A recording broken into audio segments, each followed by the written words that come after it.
Ladies and gentlemen, boys and girls and children of all ages. Hi, I'm John Sitton. Hello, I'm Rob Perez. Christian Carambeu. Welcome to your footballing fix. Pitch Talk. Pitch Talk. Pitch Talk. We've got football videos on YouTube, blogs, debates and discussion on Facebook and Twitter. Plus we do a podcast and so much more. It's we the people, for the people. For our videos, including our interviews and special features, check out youtube.com/pitch talk. Our podcast can be found on iTunes, Podomatic, TuneIn Radio and Spreaker, with older podcasts on mixcloud.com/pitch talk. Join the football revolution, because the pitch is where we eat, The pitch is where we sleep. and the pitch is where we talk.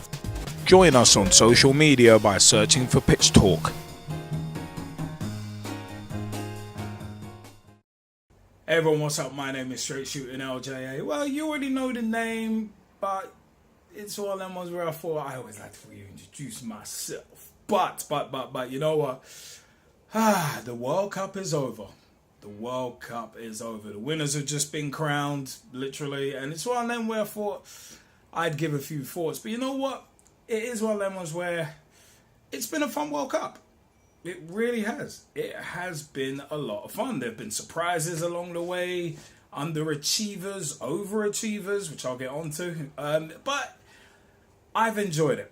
I've really enjoyed this World Cup, and it's a case of my first World Cup that I watched was 1998, because I got into football just after USA 94.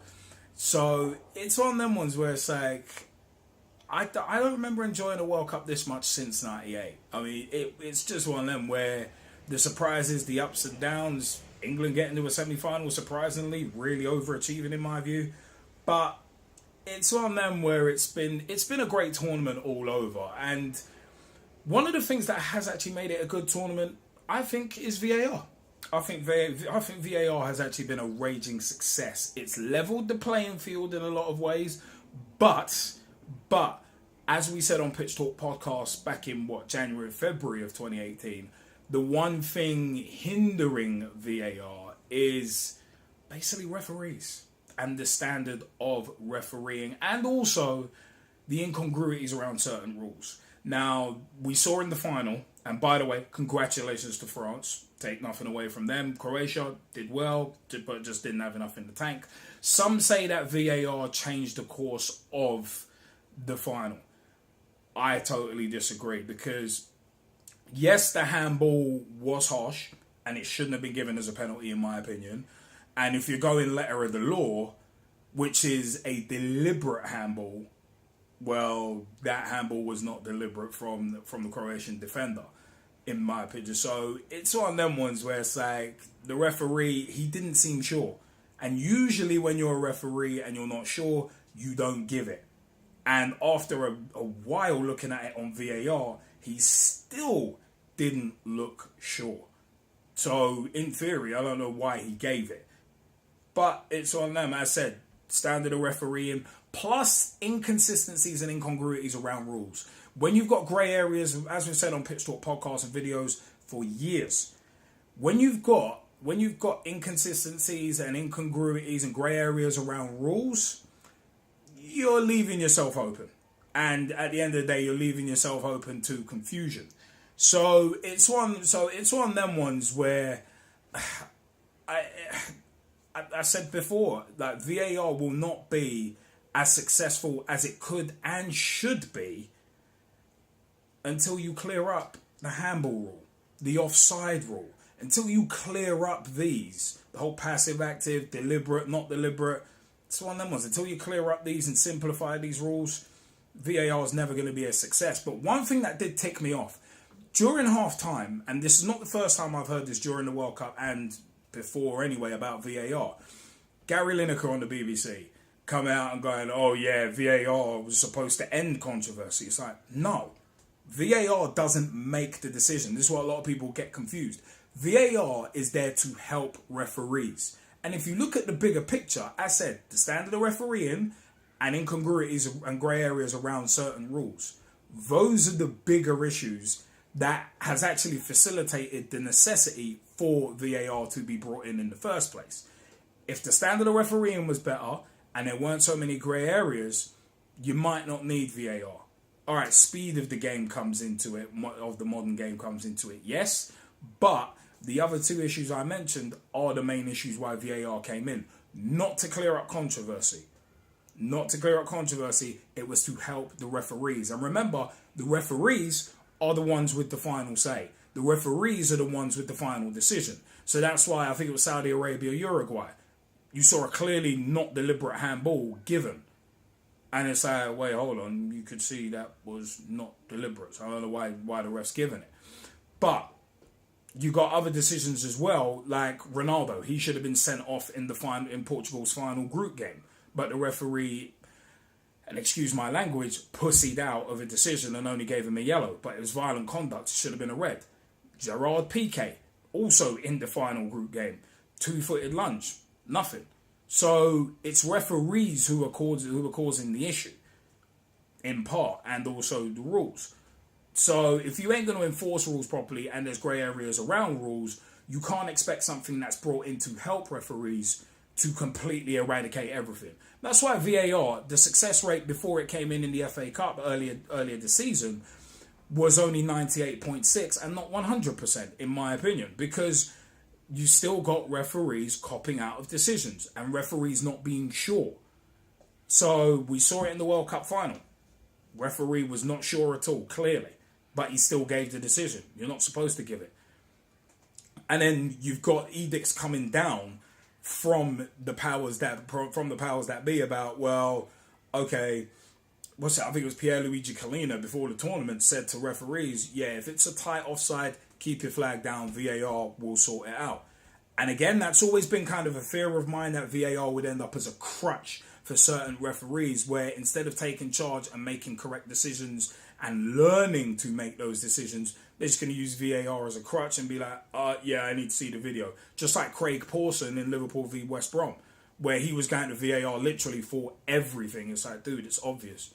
You don't need to go to VAR for it, but he still kept doing it. So, but you know what? I'm not going to stick on VAR. It's been an amazing tournament. England, you know what? Big ups. Young team.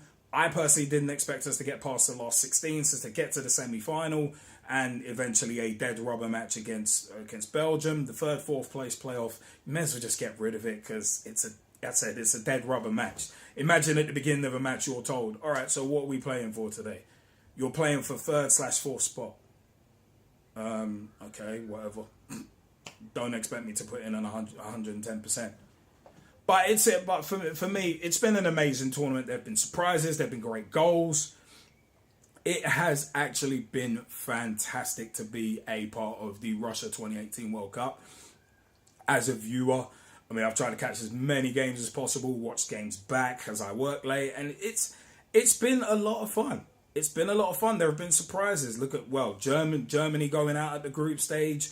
Argentina flopping catastrophically as well. Again, a team who have been blessed with so much talent since Mexico 86, but have underachieved since they won that World Cup so much. But they rely on one player. It's like, dude, you've got Aguero, Di Maria. You previously had guys like Zanetti, Crespo, Mascherano, Ortega, Riquelme, and you're relying on one player at a time. All right, Argentina, doesn't make sense. But for me, they were my picks as potential flop of the tournament. And personally, I'd still say that Argentina were my flops of the tournament, because they were dog doo-doo, literally. But it's one of them was where England, we overachieved with a young squad. I guess the major question with us is now, will this be the dawning of a new era? Is this the new blood? Is there time now? Only time will tell, yes. But it looked, for me, the England team this time round looked like there wasn't that north-south divide.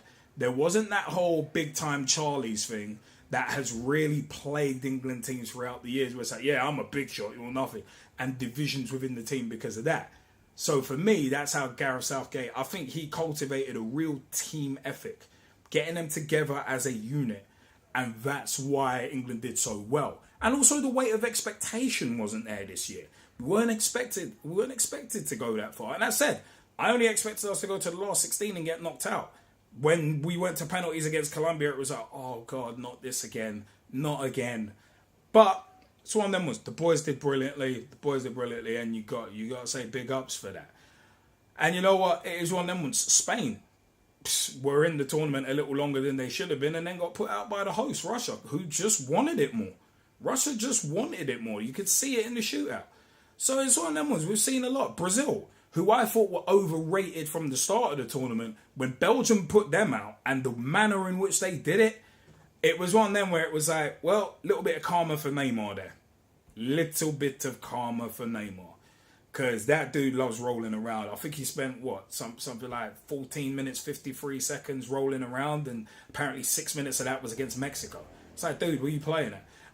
So it's one of them ones. I mean, certain teams did impress. I mean, Mexico, unfortunately, couldn't get that last 16 thing, that monkey off their back, which was a bit of a shame because quite liked watching them play. But it's a case of there were so many teams who have done so well. Russia got a lot further than I expected them to as an average side. Croatia kept warning people, they may not be great, but they've got a few good players in there, and lo and behold, them getting to a final proves it. France, I didn't expect them to win it.